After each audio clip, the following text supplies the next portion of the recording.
Hello and welcome to the channel. Today we're visiting the Pyramids of Güímar, located on the eastern side of Tenerife, away from the busy tourist spots. We booked our tickets online, and the first thing that struck us was just how quiet and peaceful it is here. Parking on the road was free, and as you can see, no queues. But before we go and take a look around, let's take a look at the toilets. And here they are, modern, fully tiled, the lights work, plenty of toilet roll, a few sinks, hand dryer, hand soap. Perfect. At the entrance to the site is the first pyramid, which is quite impressive. Nestled within beautifully landscaped gardens, they may look ancient, but their true origins remain the subject of ongoing debate. Are they relatively recent structures built by local farmers, or do they have links to the pyramids in Egypt and South America? Here we are in the Casa Chacona Museum, where we learn about pyramid building civilizations from all over the world and their similarities. Gruesome. Could be worse though, there are no entrails. This pottery is lovely. I do wish the gift shops would sell replicas.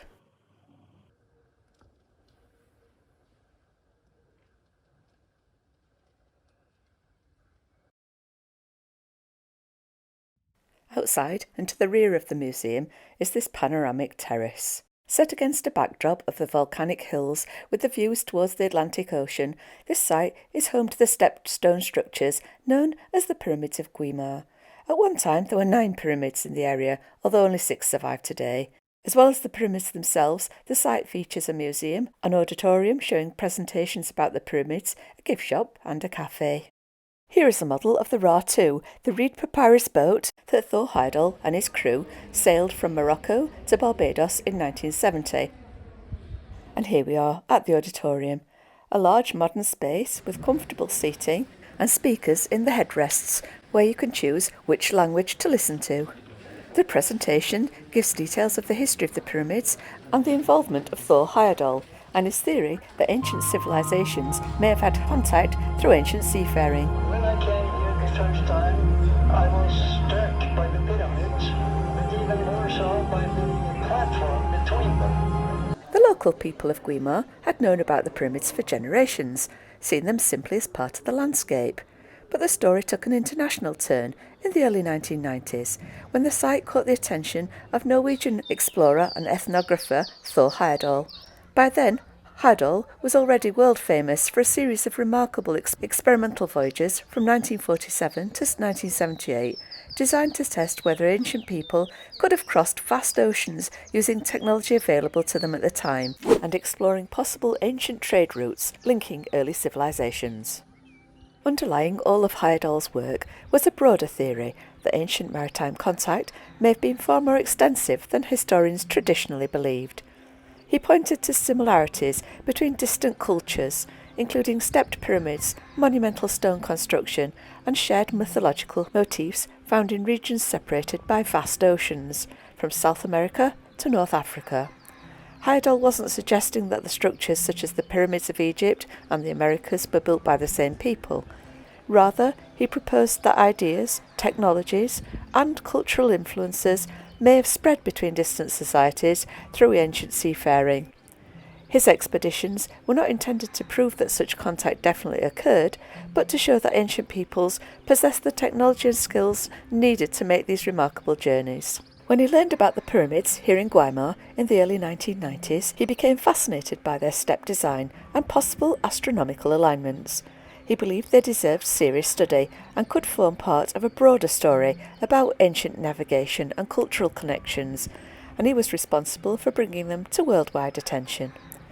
His interest helped save the site from potential development, encouraged scientific investigation, and ultimately led to the creation of the visitor centre and museum that we see today. Such was his interest that he later moved to Tenerife, where he spent much of the final decade of his life, researching the pyramids and promoting his ideas. Tenerife became closely associated with his legacy, although he died in Italy in 2002 at the age of 87.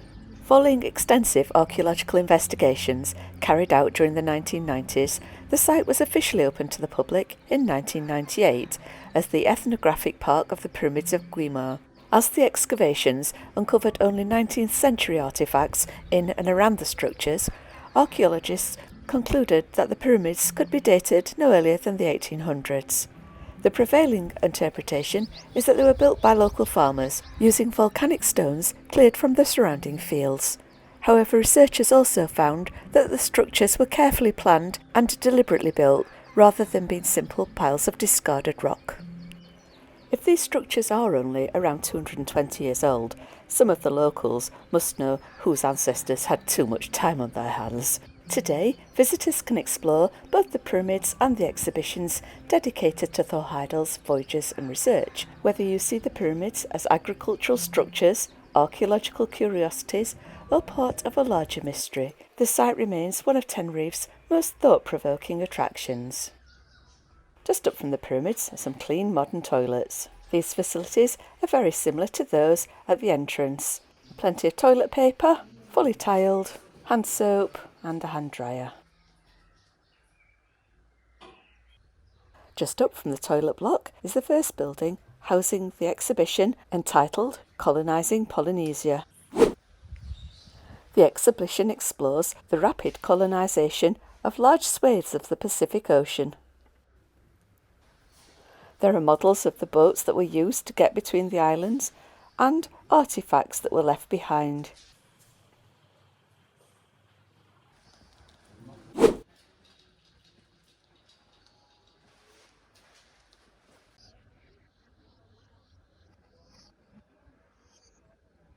The second building houses the exhibition Rapa Nui Extreme Survival, Rapa Nui being the indigenous name for Easter Island. This exhibition charts the rise and culture of this Polynesian society, which lasted over a millennium and ended as a consequence of the depletion of natural resources. And here we are at the Poisons Garden. We had to pay a little extra to see this, but we thought, well, why not? And the sign helpfully tells you not to touch, sniff or eat any of the plants. These plants might be poisonous, but they're very pretty.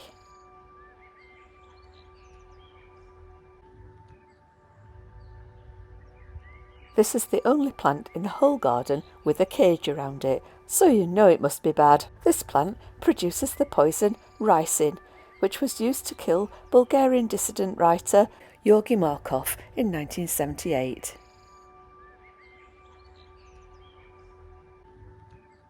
Around the garden there are information boards about the different types of plants, poisoners and famous poisoners. Just as in the sustainable botanical gardens around the pyramids, there is lovely relaxing piped music, which is strangely at odds with the danger that we're surrounded by. We've now been at Guimar just over 2 hours. We spent around 20 minutes in the museum, around 20 minutes for the presentation at the auditorium, 50 minutes walking around the pyramids and the botanical garden, 20 minutes looking around the exhibitions, and another 20 minutes looking around the poison garden. Well, it's past our usual lunchtime, so it's time to visit the café. Let's see what that's like.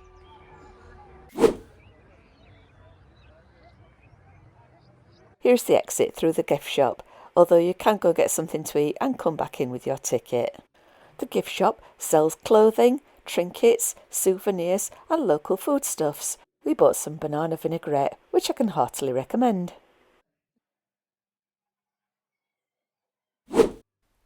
Here we are, in the cafeteria, and there looks to be lots of pastries for sale. And here's the menu, and it's very reasonably priced. A ham and cheese baguette for only €3.20, and an appetizer for €2. Well, that's me sorted. And here's my ham and cheese on a crusty baguette. The seating area is spacious, lots of room between the tables, and the chairs are comfortable. So, to summarise our visit, we've spent around 3 hours here, and we've enjoyed ourselves. The paths have been wide and level, the facilities clean and modern, it's not too busy, and the gentle pipe music around the site adds to the feeling of tranquility. There is a nice shop, an excellent well-priced café. Guimar has offered us something quite different from Tenerife's beaches and resorts, a fascinating combination of local history, scientific investigation, and one man's lifelong passion for exploring the limits of what ancient people may have been capable of achieving. We hired a car for a few days to visit attractions around the island. I will be posting videos of our visit to a cheese factory, Loro Park, and dolphin and whale watching. If those are of interest, subscribe to the channel so you don't miss those tours. Thanks for watching.